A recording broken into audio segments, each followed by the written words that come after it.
പ്രിയമുള്ളവരെ, വിശുദ്ധ ഖുർആൻ അംഫാൽ സൂറത്തിലെ 60-ാമത്തെ ആയത്ത് വഅഅദ്ദു ലഹും മസ്തതഅതും മിൻ ഖുവ്വത്തിൻ വമിൻ റിബാത്തിൽ ഖൈലി തുർഹിബൂന ബിഹി അദുവല്ലാഹി വഅദുവക്കും വആഖരീന മിൻ ദൂനിഹിം ലാ തഅലമൂന അല്ലാഹു യഅലമുഹും വമാ തുൻഫിഖു മിൻ ഷൈഇൻ ഫീ സബീലില്ലാഹ് യുവഫാ ഇലൈക്കും വഅൻതും ലാ തുളലമൂൻ. സൂറത്ത് അംഫാൽ എന്ന് പറയുന്നത് ഇസ്ലാമിലെ യുദ്ധത്തിൻ്റെ, ഖുർആനിലെ യുദ്ധത്തിൻ്റെ സൂറത്താണ്. അതിലേറ്റവും പ്രധാനപ്പെട്ട ഒരു ഭാഗമാണ് 60-ാമത്തെ ഈ ആയത്തിൽ പറയുന്നത്. വഅഅദ്ദു ലഹും മസ്തതഅതും മിൻ ഖുവ്വത്തിൻ. ശത്രുക്കളെക്കുറിച്ച് അല്ലാഹു സുബ്ഹാനഹു വ തആല മുഅ്മിനീങ്ങളോട് സംസാരിക്കുകയാണ്. നിങ്ങൾ അവർക്ക് എതിരെ നിങ്ങളുടെ കഴിവിൻ്റെ പരമാവധി ശക്തി സമാഹരിക്കുക. വമിൻ റിബാത്തിൽ ഖൈലി, കുതിരപ്പടയിൽ നിന്നും, പ്രത്യേകം പറയുകയാണ്, കുതിരപ്പടയിൽ നിന്നും നിങ്ങൾ ശക്തി സമാഹരിക്കുക. തുർഹിബൂന ബിഹി അദുവല്ലാഹി വ അദുവക്കും, അള്ളാഹുവിൻ്റെയും നിങ്ങളുടെയും ശത്രുക്കളെ ഭയപ്പെടുത്തുവാൻ വേണ്ടി.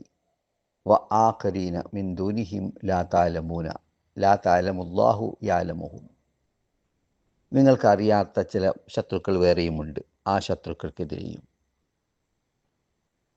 വമാ തുൻഫിഖു മിൻ ഷൈഇൻ ഫീ സബീലില്ലാഹ്, അള്ളാഹുവിൻ്റെ മാർഗത്തിൽ നിങ്ങൾ വ്യയം ചെയ്യുന്നതൊന്നും നഷ്ടമാവുകയില്ല. യുവഫാ ഇലൈക്കും, നിങ്ങളിലേക്ക് അതിൻ്റെ പ്രതിഫലം തിരിച്ചു നൽകപ്പെടാതിരിക്കുകയില്ല. വ അൻതും ലാ തുളലമൂൻ, ഒരിക്കലും നിങ്ങളെ അല്ലാഹു സുബ്ഹാനഹു വ തആല നിന്ദിക്കുകയില്ല, നിങ്ങളോട് അക്രമം കാണിക്കുകയില്ല. ഇത് സോഷ്യൽ മീഡിയ രംഗത്ത് ആത്മാർത്ഥമായി പ്രവർത്തിക്കുന്ന മുസ്ലിം ലീഗിൻ്റെ പ്രവർത്തകർക്ക് ആവേശമുണ്ടാക്കേണ്ട അല്ലാഹു സുബ്ഹാനഹു വ തആല പറഞ്ഞ വാചകങ്ങളിൽപ്പെടും. അവൻ്റെ ശത്രുക്കൾക്കെതിരെ, അല്ലെങ്കിൽ മുഅ്മിനീങ്ങളുടെ ശത്രുക്കൾക്കെതിരെ നിങ്ങൾ പരമാവധി ശക്തി സമാഹരിക്കണം എന്ന് പറഞ്ഞുകൊണ്ട് കുതിരപ്പടയിൽ നിന്നും എന്ന് പ്രത്യേകം പറഞ്ഞതിൻ്റെ പ്രാധാന്യം, അക്കാലഘട്ടത്തിലെ ഏറ്റവും പവർഫുള്ളായിട്ടുള്ള ആയുധമാണ്, അല്ലെങ്കിൽ സന്നാഹമാണ് കുതിരപ്പട എന്ന് പറയുന്നത്. കുറച്ച് മുമ്പ് വരെ നമുക്കതിനെ ആറ്റം ബോംബ് എന്ന് പറയാം, ഇന്ന് നമുക്കതിനെ സോഷ്യൽ മീഡിയ എന്ന് പറയാം. 1400 കോടിയോ അതിൽക്കും മേലെയോ BJP സോഷ്യൽ മീഡിയ കൈകാര്യം ചെയ്യുവാൻ വേണ്ടി ഫണ്ട് മാറ്റിവെക്കുന്നു. ലോകത്തെ പുതിയ സാമ്രാജ്യത്വ ശക്തിയായിട്ടുള്ള സയനിസം, പാക്സ് ജുദായിക്ക, അവർ 2 ആഴ്ച മുൻപാണ് നെതന്യാഹു അമേരിക്കയിൽ പോയിട്ട് അവിടുത്തെ ഏറ്റവും വലിയ കമ്പനികളിൽ ഒന്നുമായിട്ട് സോഷ്യൽ മീഡിയ രംഗത്ത് അവരുടെ പ്രചാരണം, അവരുടെ പ്രൊപ്പഗൻഡ ശക്തിപ്പെടുത്തുവാൻ വേണ്ടി കോടാനുകോടി രൂപ, ഡോളർ കരാറിൽ ഒപ്പിട്ട് പോന്നിരിക്കുന്നത്. ചുരുക്കി പറഞ്ഞാൽ ഇന്നത്തെ കാലഘട്ടത്തിലെ ഏറ്റവും വലിയ ആയുധം എന്ന് പറയുന്നത് തീർച്ചയായിട്ടും സോഷ്യൽ മീഡിയയാണ്. മീഡിയ അത് വലിയ പ്രാധാന്യമുള്ളതാണ്. നേരത്തെ സൂചിപ്പിച്ചതുപോലെ മുസ്ലിം ലീഗ് എന്ന പ്രസ്ഥാനം ഉണ്ടാകുന്നതിന് മുൻപേ ചന്ദ്രിക എന്ന് പറയുന്ന പത്രമാണ് നമുക്കുണ്ടായത്. അന്ന് പത്രത്തിൻ്റെ കാലഘട്ടമാണ്.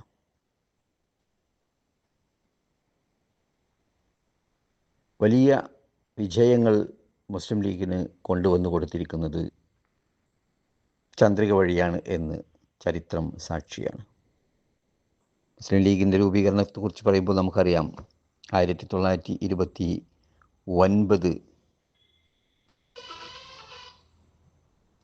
അല്ലെങ്കിൽ 1929-30 കാലഘട്ടങ്ങളിലൊക്കെ മുസ്ലിം ലീഗിൻ്റെ ചെറിയ ചലനങ്ങൾ മലബാറിൻ്റെ ചില ഭാഗങ്ങളിലുണ്ടായിരുന്നു. 1931 ഒരു മതം മാറ്റ കേസ് അമ്മുക്കുട്ടി എന്ന് പറയുന്ന തലശ്ശേരിയിലെ ഒരു സ്ത്രീ ഇസ്ലാം മതം സ്വീകരിക്കുകയും അതിനെതിരെ വ്യവഹാരം നടപടികൾ തലശ്ശേരി കോടതിയിൽ നടന്നുകൊണ്ടിരിക്കുകയും ചെയ്യുന്ന സമയത്താണ് വക്കീലായിക്കൊണ്ട് സീതി സാഹിബ് മലബാറിലേക്ക് കാലുകുത്തുന്നത്. തിരുക്കൊച്ചി അത് വേറൊരു സംസ്ഥാനവും മലബാർ മറ്റൊരു സംസ്ഥാനവും പ്രദേശവുമായിരുന്നു.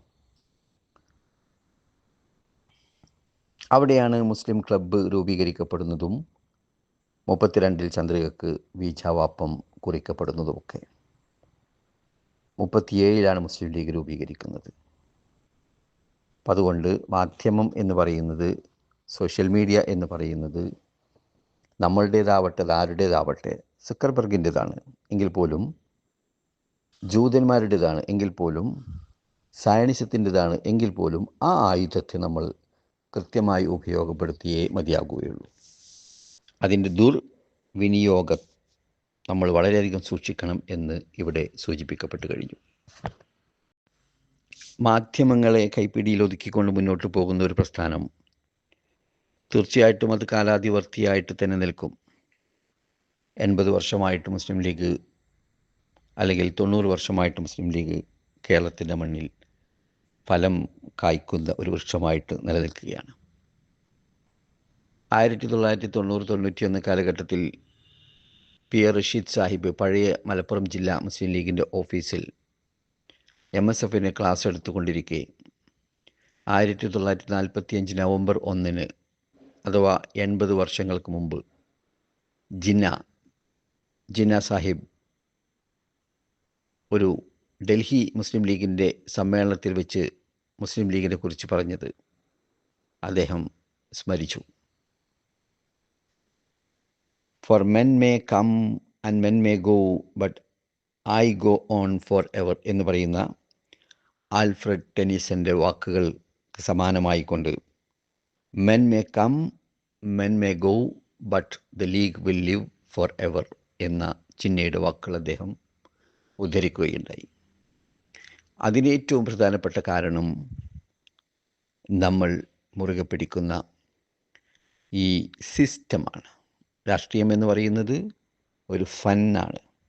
ഫൻ എന്ന് പറയുന്നത് ഒരു എൻജിനീയറിംഗ് ആണ്. അതൊരുപാട് പഠിച്ചത് കൊണ്ട് കിട്ടുന്ന സാധനമല്ല. സോഷ്യൽ എൻജിനീയറിംഗ് എന്ന് പറയുന്ന ഫന്നാൻ എന്ന് അറബിയിൽ പറയുന്ന ആ പ്രയോഗമാണ് അതിന് ഏറ്റവും സൂട്ടബിൾ ആയിട്ടുള്ളത്. ടെക്നോളജിയാണ് ഈ കാലഘട്ടത്തിലെ ഏറ്റവും വലിയ അതിൻ്റെ മേൽക്കോയ്മ എന്ന് പറയുന്നത്. ഒരിക്കൽ CH മുഹമ്മദ് കോയ സാഹിബ് മാതൃഭൂമിയിലേക്ക് പേര് മാറ്റിക്കൊണ്ടൊരു കത്ത് കൊടുത്തുവിട്ടു. ആ കത്തിൽ ഇങ്ങനെ: മുസ്ലിം ലീഗ് മാഷറ കമ്മിറ്റി പിരിച്ചുവിട്ടിരിക്കുന്നു. അബൂജാഹിൽ അധ്യക്ഷത വഹിച്ച യോഗത്തിൽ ഉത്ബത്തും വലീദും ഷൈബത്തും പ്രസംഗിച്ചു. മാതൃഭൂമി അത് കൊടുത്തു. മാതൃഭൂമി നിരന്തരം മുസ്ലിം ലീഗിൽ നിന്നും ആളുകൾ കൊഴിഞ്ഞു പോകുന്ന വാർത്തകൾ കൊടുത്തുകൊണ്ടിരിക്കുന്ന കാലഘട്ടമാണ്. ഇല്ലാത്ത വാർത്തകളും അതിൻ്റെ കൂട്ടത്തിലുണ്ടാവുമായിരുന്നു. ഈ ചതിക്കെതിരെ പ്രതികരിച്ചുകൊണ്ടാണ് CH മുഹമ്മദ് കോയ സാഹിബ് അത് കൊടുത്തയച്ചത്, അല്ലെങ്കിൽ അങ്ങനെ ഒരു കത്ത് മാതൃഭൂമിയിലേക്ക് അയച്ചു കൊടുത്തത്.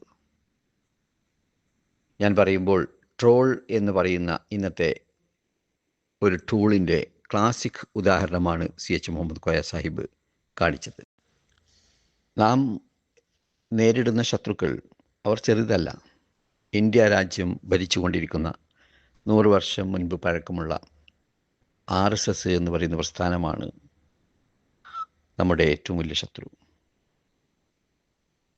ഇസ്ലാമിക പണ്ഡിതന്മാരെല്ലാം ഷുയൂഇയ്യ എന്ന പേരിൽ വിളിച്ച കമ്മ്യൂണിസമാണ് മറ്റൊരു ശത്രു. പ്രത്യക്ഷത്തിൽ ഫ്രണ്ട്ലി ആയിട്ട് നമുക്ക് തോന്നുമെങ്കിലും ആദർശപരമായിട്ട് അവർ വലിയ ശത്രുക്കൾ തന്നെയാണ്. മുസ്ലിങ്ങളെ കണ്ടെടുത്ത് വെച്ച് കൊല്ലണം എന്ന് പറയുന്ന നിലപാടുള്ള ഒരു വിഭാഗമാണ് കമ്മ്യൂണിസം എന്ന് പറയുന്നത്. പക്ഷേ പല സമയത്തും നമുക്ക് അവരുമായിട്ട് സന്ധി ആവേണ്ടി വരും. അതൊരു സിസ്റ്റത്തിൻ്റെ ഭാഗമാണ്. പൊളിറ്റിക്സ് എന്ന് പറഞ്ഞത് ഒരു എഞ്ചിനീയറിംഗ് ആണ്. തീർച്ചയായിട്ടും പലപ്പോഴും നമുക്ക് അത്തരം വിട്ടുവീഴ്ചകൾ, ഉദൈബിയ സന്ധികൾ രാഷ്ട്രീയത്തിൽ വേണ്ടിവരും. അത്തരം സന്ധികളെക്കുറിച്ച് നമുക്ക് പരിചിതവും ആണ്. ദൈവീയ സന്ധി തന്നെ എടുക്കാം. നാലാമത് വന്ന ഒരു വിഭാഗത്തോടാണ്, അല്ലെങ്കിൽ മാധ്യസ്ഥനോടാണ് അള്ളാഹുവിൻ്റെ റസൂൽ സന്ധിക്ക് വേണ്ടി തയ്യാറായത്.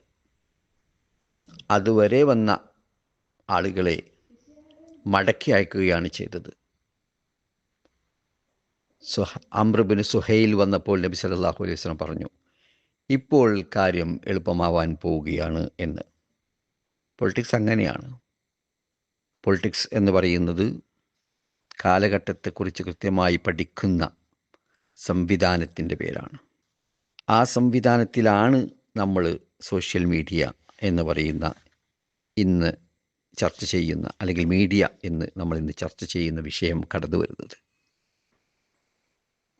പണ്ടൊരു കാലഘട്ടത്തിൽ നമ്മളുടെ നാടുകളിലുണ്ടായിരുന്നത് ബദർ കിസ്സ, മലപ്പുറം കിസ്സ എന്ന് പറയുന്ന കിസ്സാപ്പാട്ടുകളൊക്കെയായിരുന്നു.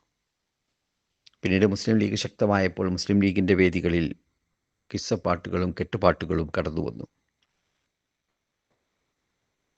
ഇന്ന് കാലം മാറിയപ്പോൾ അതിൻ്റെ ട്രെൻഡും സ്വഭാവവും രീതിയും ഒക്കെ മാറി. ഇന്ത്യ ഇന്ന് 29 വയസ്സ് 30 വയസ്സ് പ്രായമുള്ള ഒരു രാജ്യമാണ്. ലോകത്തെ ഏറ്റവും കൂടുതൽ ചെറുപ്പക്കാരുള്ള രാജ്യമാണ് ഇന്ത്യ. ഈ ചെറുപ്പക്കാരിലേക്ക് മുസ്ലിം ലീഗ് എത്തണമെങ്കിൽ അതിന് ഈ വഴി തന്നെയാണ് ഏറ്റവും ഷോർട്ടസ്റ്റ്.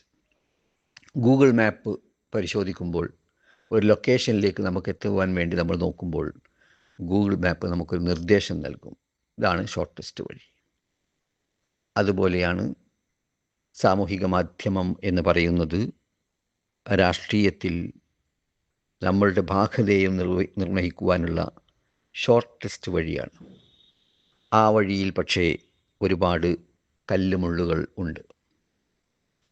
അത് കാലിക്ക് മെത്തയാക്കി നമുക്ക് മുന്നോട്ട് പോകണമെങ്കിൽ നേരത്തെ ഇവിടെ സൂചിപ്പിച്ച സോഷ്യൽ മീഡിയ എറ്റിക്കറ്റ്സ് അത് നമ്മൾ പാലിച്ചേ മതിയാവുകയുള്ളൂ.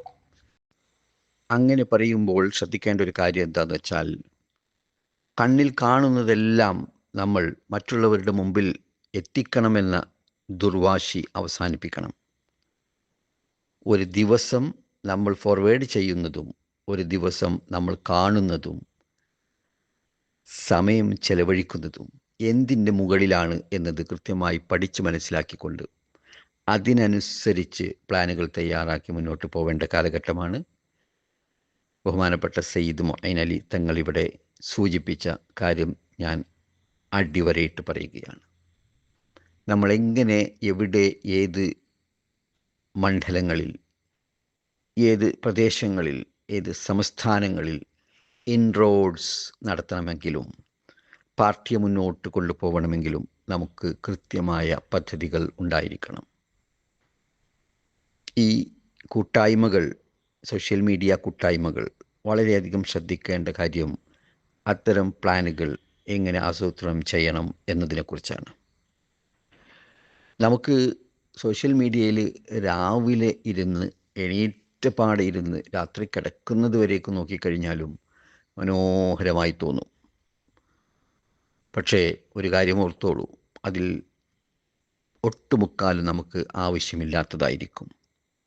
മുസ്ലിം ലീഗുകാരൻ ശ്രദ്ധിക്കേണ്ട ഒരു കാര്യം, റോബർട്ട് ഫ്രോസ്റ്റ് പറഞ്ഞതുപോലെ, Woods R lovely, dark and deep, but I have promises to keep, miles to go before I sleep, miles to go before I sleep.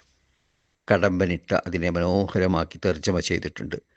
മനോഹരം മഹാവനം ഇരുണ്ടകാതമെങ്കിലും അനേകമുണ്ട് കാത്തിടേണ്ട മാമക പ്രതിജ്ഞകൾ, അനക്കമറ്റു നിദ്രയിൽ ലയിപ്പതിനു മുൻപിലായി എനിക്കതീവ ദൂരമുണ്ട് അവിശ്രമം നടക്കുവാൻ, എനിക്കതീവ ദൂരമുണ്ട് അവിശ്രമം നടക്കുവാൻ. ഓരോ മുസ്ലിം ലീഗുകാരനും ഇക്കാര്യം ശ്രദ്ധിക്കണം. ഓരോ മുസ്ലിം ലീഗുകാരിയും ഇക്കാര്യം ശ്രദ്ധിക്കണം. നമ്മൾ എവിടെ ചെലവഴിക്കുന്നു എന്നത് വളരെ പ്രധാനമാണ്. എത്ര മനോഹരമായ കാഴ്ചകൾ നമ്മൾ മുമ്പിൽ കണ്ടിട്ടുണ്ടെങ്കിലും അതിൻ്റെ നിജസ്ഥിതിയും അതിൻ്റെ വ്യവസ്ഥിതിയും അതിൻ്റെ നൈയാമിക രീതിയും സ്വഭാവവും ആവശ്യമാണോ അല്ലേ എന്ന് പറയുന്ന യുക്തിചിന്തയും അപ്ലൈ ചെയ്യാത്തിടത്തോളം കാലം നമ്മൾ പരാജയത്തിലേക്ക് പോകും.